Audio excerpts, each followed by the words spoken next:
Oke, hai, wah, selamat datang kembali. Oke, di video kali ini aku akan mengulas alur cerita dari film Korea yang berjudul Teman Putri Saya yang dirilis pada tahun 2017.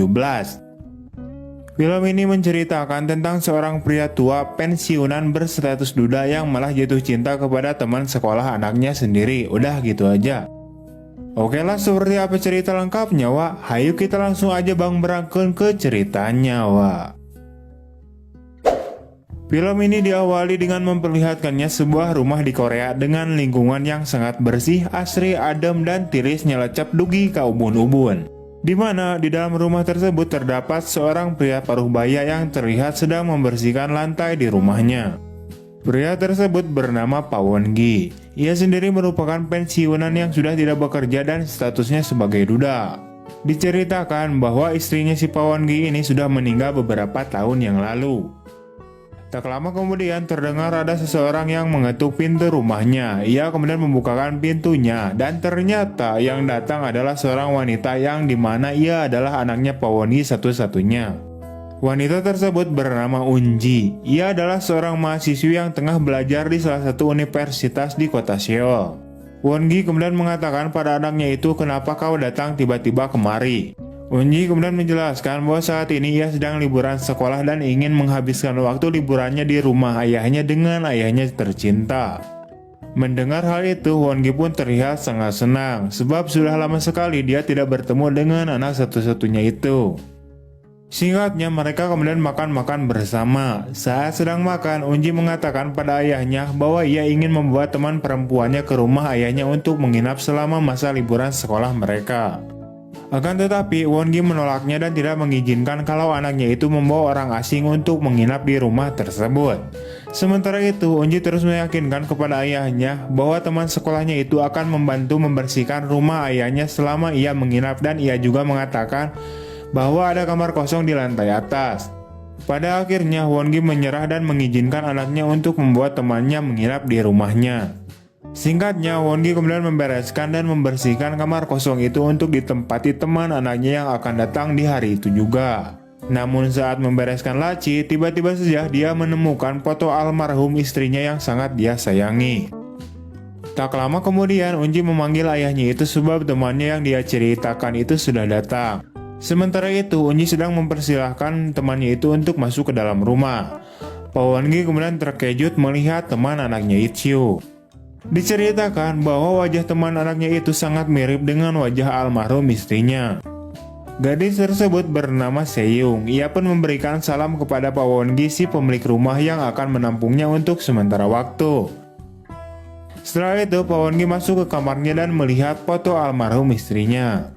Di sini ia masih tak menyangka bila wajah Seyung sangat mirip dengan wajah almarhum istrinya itu. Di malam harinya terlihat mereka bertiga yang sedang makan malam bersama. Setelah selesai makan, mereka kemudian langsung bersulang untuk mabok ciu. Beberapa saat kemudian, Unji lalu izin dulu untuk pergi ke toilet. Sementara itu, Seyung yang sudah mabok berat, ia malah mendekati Pawongi dan bersandar di bahunya Pawongi. Pawongi yang menyadari hal tersebut, sontak ia pun menjadi kaget. Pawongi pun langsung menghindari si Seyung, namun si Seyung ini malah menggandeng tangannya si Pawongi ini. Tak lama kemudian, Unji akhirnya kembali dan menciduk mereka. Seketika itu pula Pawongi ruas kaget dan melepaskan Seyung dari bahunya. Unji lalu mengatakan, "Kalian berdua sedang ngapain?" Ayahnya kemudian menjelaskan bahwa si Seyung ini sudah mabuk berat dan menyuruh Unji untuk mengantarkannya ke kamar beristirahat. Keesokan harinya terlihat Pawongi yang baru saja bangun tidur dengan ekspresi yang sangat meruaskan terkaget, di mana ia malah bermimpi telah bermantap-mantap dengan si Seyung. Ia pun langsung menampar-nampar wajahnya dan berkata bahwa dirinya sudah gila karena memimpikan si Seyung teman anaknya itu. Singkatnya, Pawongi kemudian terlihat sedang berjalan menuju ke toilet. Namun tiba-tiba saja dia dikagetkan oleh si kunyuk Seyung yang tiba-tiba saja keluar dari toilet itu. Di sini Seyung lalu mengatakan apakah tidur Pawongi nyenyak semalaman? Namun bukannya menjawab, Pawongi ini malah memperhatikan gunung kembarnya si Seyung yang masih kecil. Setelah itu Seyung pun pergi ke kamarnya dan langsung kutak-ketik di laptopnya. Diceritakan bahwa ternyata si Seyung ini merupakan seorang penulis novel, wah. Beberapa waktu kemudian setelah ia kehabisan ide, tiba-tiba saja dia mendengar suara dari lantai bawah. Setelah didekati, ternyata sumber suara tersebut berasal dari Pak Won-gi yang sedang membersihkan karpet rumahnya. Melihat hal itu, Seung pun langsung mengatakan bahwa dia ingin membantunya. Saat Seung sedang membersihkannya, Pak Won-gi ini malah teringat istrinya dulu saat membersihkan karpet yang sama di rumahnya. Sadar bahwa dirinya ini kurang waras, ia kemudian beralasan mengatakan bahwa dia ingin pergi ke depan halaman rumah untuk olahraga ringan. Namun tiba-tiba saja ia melihat Unji yang sedang terlihat menunggu seseorang. Singkatnya, seorang pria kemudian datang dan turun dari mobilnya lalu memeluk si Unji. Diketahui bahwa pria tersebut adalah pacarnya si Seung yang datang dari kota dan ia bernama Kim. Sementara itu, Seung langsung menghampiri pacarnya itu, dan dengan kampretnya, mereka malah celonos langsung masuk ke dalam rumah orang gitu aja dan mengabaikan sang pemilik rumah. Saat pemilik rumah sudah masuk ke dalam rumah, Pak Won-gi kemudian menanyakan tentang pria itu kepada anaknya. Unji lalu menjelaskan bahwa pria itu adalah pacarnya si Seung. Sementara itu, Kim yang sudah tahu dan menyadari bahwa Pak Won-gi adalah sang pemilik rumah, ia pun langsung hormat dan menyapa Pak Won-gi. Setelah itu, Pak Won-gi kemudian mempersilahkan teman anaknya dan pacarnya itu untuk beristirahat di kamarnya si Seung. Beberapa saat kemudian terlihat Pak Won-gi yang ingin menuju ke kamarnya yang juga di lantai atas. Tiba-tiba saja dia mendengar suara di dalam kamar si Seung. Yang dimana suara pemersatu bangsa itu berasal dari si Seung dan si Kim yang sedang berentap-entap. Waduh, enak bener ya udah numpang tinggal, numpang mandi, numpang makan di rumah orang, malah numpang bermantap-mantap pula, sungguh terlalu. Sementara itu, Pak Won-gi yang sudah tertahan mendengar suara itu, ia pun langsung bergas untuk pergi. Di malam harinya, terlihat Seung yang menghampiri Pak Won-gi yang sedang meminum bir. Di sini Seung kemudian mengajak Pak Won-gi untuk minum bersama, namun secara bersamaan Kim juga turun. Saat Pak Won-gi melihat Kim, ia kemudian mengatakan bahwa dia sudah mengantuk dan ingin masuk ke kamarnya buat tidur. Setelah itu, Kim malah mengatakan bahwa dirinya curiga terhadap Seung dan Pak Won-gi ada udang di balik bakwan. Akan tetapi Seung membantahnya. Ia mengatakan bahwa Pak Won-gi hanyalah seorang ayah temannya dan hal itu pun tidak akan pernah terjadi. Seung yang sudah merasa kesal pun ia kemudian berniat untuk pergi ke kamarnya. Akan tetapi Kim ini malah menahannya sehingga membuat Seung terjatuh dan mengakibatkan kakinya tijalike. Keesokan paginya terlihat Pak Won-gi yang sedang mencoba mengobati kakinya Seung yang tijalike tadi malam. Unji juga terlihat turun dari tangga dan menanyakan kakinya Seung. Seung yang harusnya pergi menemani Kim untuk pergi ke Busan. Pada akhirnya si Unji lah yang menggantikan si Seung buat menemani si Kim. Setelah Unji dan Kim pergi, Pak Won-gi kemudian mengantarkan Seung ke kamarnya. Setelah sampai di kamarnya, Pak Won-gi kemudian mengatakan kalau kau ingin apa-apa tinggal panggil saja aku. Akan tetapi si Seung ini malah meminta Pak Won-gi untuk tetap tinggal di situ menemaninya. Scene kemudian beralih memperlihatkan Unji dan si Kim yang sedang berhenti di salah satu halaman rumah yang sepi. Di sini Kim kemudian memegang tangannya si Unji dan ternyata mereka berdua ini sudah berselingkuh dari lama di belakang si Seung.